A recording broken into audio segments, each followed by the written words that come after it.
নমস্কার বন্ধুরা, সোমা রান্নাঘর থেকে আমি সোমা বলছি। আশা করি তোমরা সবাই ভালো আছো।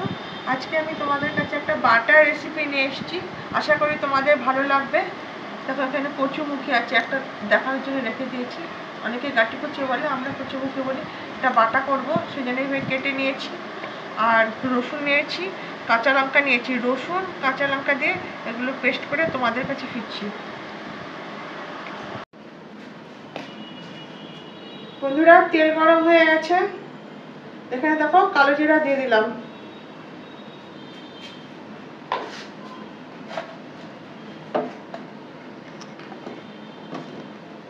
দুটো শুকনো লঙ্কা ফাটিয়ে দেখো দিয়ে দিলাম। এখন একটু ভেজে নেব।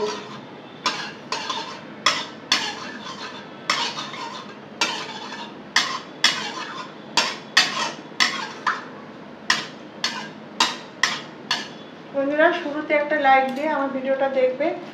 আশা করি শেষ পর্যন্ত থাকবে আর আমার রেসিপিটা তোমাদের ভালো লাগবে। এখানে যে বাটাটা নিয়েছি দেখো, এই বাটাটা এখন দিয়ে দেবো। কচুমুখী বাটাটা এখন ঢেলে দেবো।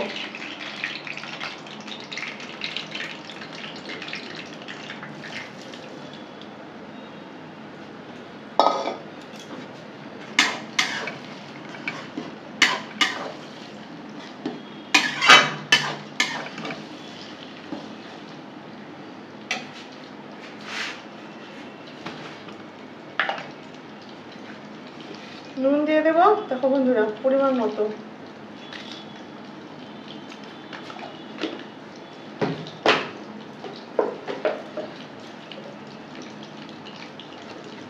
হলুদ দিয়ে দিলাম।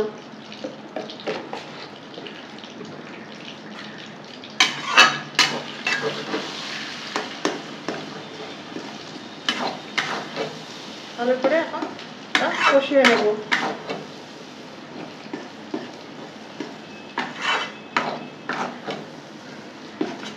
খেতে খুব গরম ভাতে খুব ভালো লাগে বন্ধুরা, এক থালা ভাত খাওয়া হয়ে যায়। আজকে যারা নতুন আমার ভিডিওটা দেখছো তারা সাবস্ক্রাইব করে আমাকে এগিয়ে যেতে সাহায্য করবে। আর যারা বন্ধু হতে চাও তারা কমিউনিটিতে একটা লেটার দিয়ে দেবে, আমি সময় মতো ব্যাগ দিয়ে দেবো। ওই জন্যই তোমাদের চিন্তা করতে হবে না। তোমরা আমাকে সাপোর্ট করো, আমার পাশে থাকো, আমিও তোমাদের সাধ্য মতো সাপোর্ট দিচ্ছি বন্ধুরা। বন্ধুরা, আমার কচুমুখী বাটাটা হয়ে গেল। একবার এইভাবে করে দেখো বন্ধুরা, গরম ভাতের সাথে খুবই ভালো লাগবে। যদি আমার রান্নাগুলো তোমাদের কোথাও হৃদয় ছুঁয়ে যায় তাহলে অবশ্যই সাবস্ক্রাইব করবে, লাইক করবে, কমেন্ট করে আমার পাশে থাকবে, শেয়ার করে দেবে বন্ধু বান্ধব আত্মীয় স্বজনের কাছে। এখন আমি একটা লেবু নিয়েছি বন্ধুরা, দেখো লেবুটা টিপে দেবো।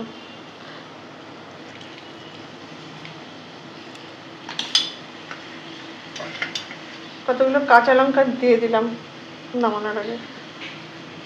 জাস্ট একটু নেড়ে নেব লেবু দিয়ে। গ্যাসটা অফ করে দিলাম আর নেমে দিলাম। রান্নাটা আমার হয়ে গেল বন্ধুরা। এতক্ষণ ধরে আমার রান্নাটা দেখলে এই জন্য সকল বন্ধুকে আমার ভেতর থেকে আন্তরিক শুভেচ্ছা ও ভালোবাসা জানালাম। তোমরা ভালো থেকো, সুস্থ থেকো। আবার অন্য কোনো রেসিপি নিয়ে হাজির হব।